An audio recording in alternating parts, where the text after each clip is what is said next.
My name is Malini Mauni. I am a postdoctoral research fellow working at the Johns Hopkins Arthritis Center. My background is in dentistry with a primary interest in gum disease and tooth loss.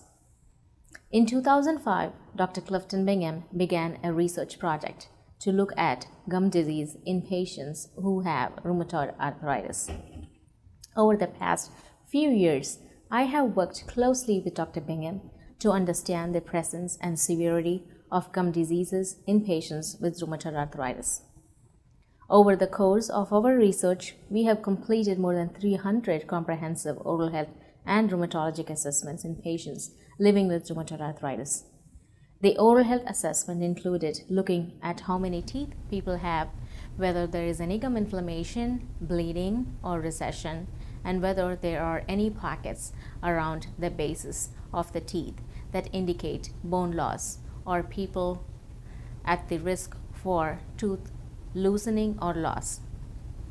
Rheumatological assessments consisted of blood markers and joint examinations to evaluate the severity of rheumatoid arthritis in each patient.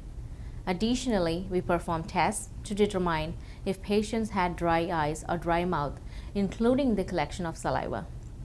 Along with the oral health and rheumatological assessments, patients completed questionnaires detailing their medical and dental history.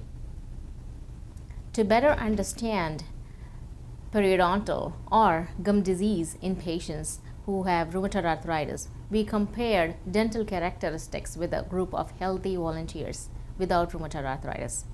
Each healthy volunteer had a full oral health assessment done for a frame of reference. We analyzed data that was collected during the study. We looked at 100 patients with rheumatoid arthritis and 40 healthy controls. We found that gum disease was very common in patients who have rheumatoid arthritis. We found that 70% of rheumatoid arthritis patients had at least moderate gum disease compared to 35% as a general population norm. Approximately 30% of the rheumatoid arthritis patients had severe gum disease compared to 5% in the normal population. This finding seemed to be independent of any other factors that could contribute towards gum disease, such as cigarette smoking and age. We also saw that some measures of RA disease severity were associated with gum disease.